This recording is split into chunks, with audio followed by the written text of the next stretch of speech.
अब ले लो इसका शॉट जल्दी जल्दी, इसमें लेने ये नाक से लेकी भी हो जाएगी, सब आ जाएगा।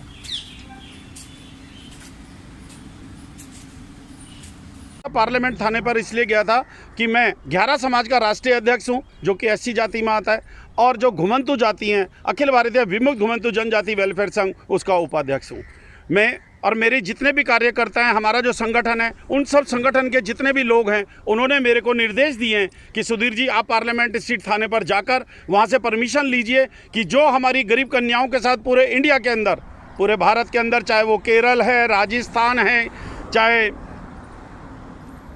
बलरामपुर है, हाथरस है, या उत्तर प्रदेश है, कोई भी प्रदेश है, हमारा जो घुमंतु जाति के लोग हैं, दलित जाति के लोग हैं, वो बहुत अधिक संख्या में रहते हैं। हमारी जो घुमंतु जाति है, खानाबदोश जाति हैं, भारत के अंदर इसके 20 से 25 करोड़ लोग हैं। उसके अंदर मैं उपाध्यक्ष हूँ, 11 समाज का राष्ट्रीय अध्यक्ष हूँ।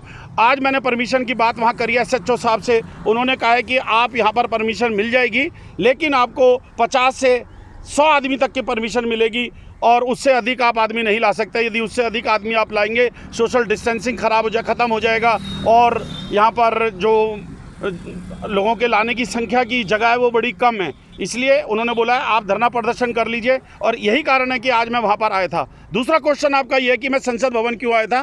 बहन Meenakshi Lekhi member of parliament नई दिल्ली, जो कि पूरे भारत की सर्वश्रेष्ठ मेंबर ऑफ पार्लियामेंट है, हमारे 11 समाज के ऊपर उनका बहुत हाथ है, हम उनको देवी के स्वरूप मानते हैं। उन्होंने मुझे बुलाया था, और अभी बहन जी के यहाँ से फ़ोन आया है, जो बहन जी 14 महादेव रोड पर रहती हैं, वहाँ पर पहुँच गई हैं, और अभी मैं वहीं पर ही जाने वाला हूँ। आपका क्या कहना है इस पर? सर, हमारा जो 2019 की एक रिपोर्ट है, उस रिपोर्ट के माध्यम से यह पता चला है कि पूरे भारत के अंदर एक दिन के अंदर 90 लोगों का रेप होता है, और उसके अंदर दलित लोग होते हैं।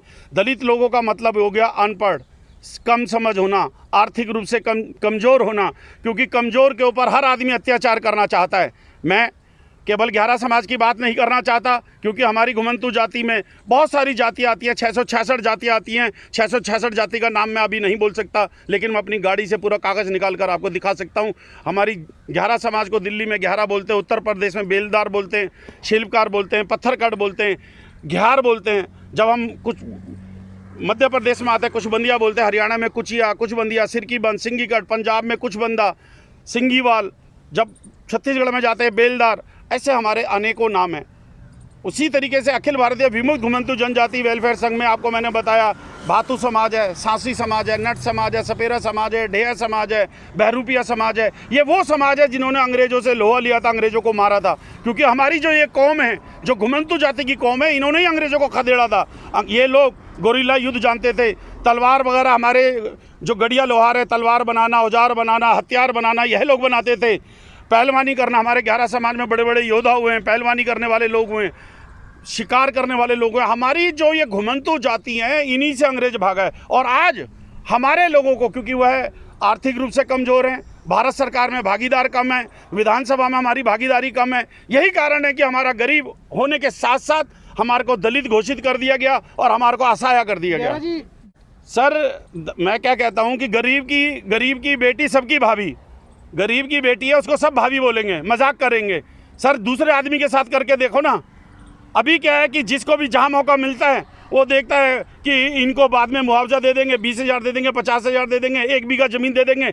मैं क्या पूछना चाहता हूँ, किसी की इज्जत की कीमत 1 बीघा ज़मीन या 5 लाख या 10 लाख, क्या उसकी भरपाई कर पाएंगे? उसकी भरपाई नहीं कर पाएंगे।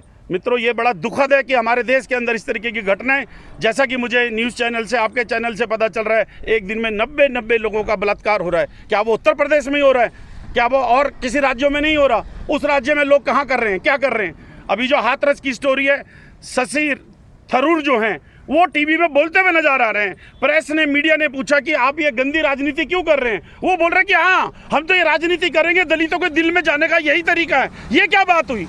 एक तो आप दलित का भला नहीं कर रहे, ऊपर से आप कह रहे हो कि हम तो दलित के दिल में बैठ जाएंगे। ऐसे कैसे दलित के दिल में बैठ जाएंगे?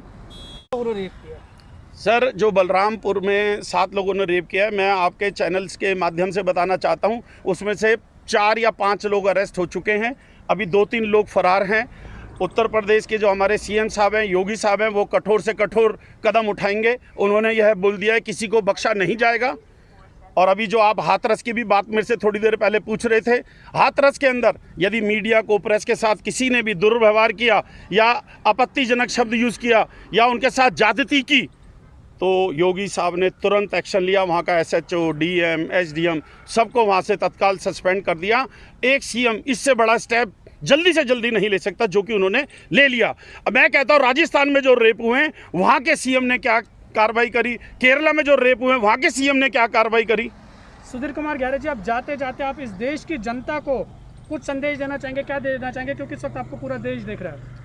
सर, मैं यही संदेश देना चाहता हूं, जैसे कि हमारी बहन ने अभी एक बात बताई, प्रदीप साहब ने हमें एक बात बताई कि बेटी बेटी है, सभी की बेटी है। इस तरीके का जो दुराचार कर रहे हैं, इस तरीके का जो कार्रवाई कर रहे हैं, इस तरीके से जो रेप कर रहे हैं, बलात्कार कर रहे हैं, जिस तरीके से योगी साहब ने अभी एक दुबे नाम का टेररिस्ट था जिसने पुलिस के ऊपर कार्रवाई करी और 6 या 7 पुलिसकर्मियों को शहीद कर दिया। मैं योगी साहब को, उत्तर प्रदेश के CM को नम्न करता हूँ, झुक के प्रणाम करता हूँ। उन्होंने इतना बड़ा स्टेप लिया और वो जो लोग अपराधी थे उनको इनकाउंटर किया, उनको मौत के घाट उठाया। ठीक वैसे ही कोई कोर्ट कचहरी नहीं होनी चाहिए, कोई बेल नहीं होनी चाहिए, कोई अदालत नहीं होनी चाहिए। मेरी माननीय नरेंद्र मोदी जी से, माननीय योगी जी से, जो CM हरियाणा उत्तर प्रदेश हैं, हाथ जोड़कर विनती है कि जिस तरीके से दुबे प्रकरण के अंदर शूट आउट किया गया, वैसे ही शूट आउट बलात्कारियों के साथ करें, ताकि उनको ना कोर्ट में जाने की जरूरत पड़े और ना कहीं पर जमानत लेने की जरूरत पड़े। गहरा जी है ना, देखिए हमारा दर्द है, जब आदमी का दर्द होता है तो अपने दर्द में सारी बातें बोलता है। मानना नहीं मानना वो हमारे सुप्रीम कोर्ट को देखना है, हमारे प्रधानमंत्री को देखना है, हमारे उत्तर प्रदेश के मंत्री को देखना है, सांसदों को देखना है। वो उनको सोचना है कि हमें क्या करना है। चाहे वो हमारे 11 समाज की दलित बेटी है, चाहे हमारे घुमंतु 666 जातियों में से किसी एक जाति की बेटी है या स्वर्ण की बेटी है, बेटी बेटी है। हम यही कहना चाह रहे हैं कि इस तरीके के दुराचारियों को जीने का कोई अधिकार नहीं है। और बहन मीनाक्षी लेखी जी ने हमें बोला है कि चाहे हमारे को CM से बात करनी पड़े, DM से बात करनी पड़े, मैं तत्काल अभी बात करूंगी। अगर आप लोगों के पास टाइम हो तो आप 2 मिनट के लिए मेरे साथ जरूर चलें। Thank you sir, thank you.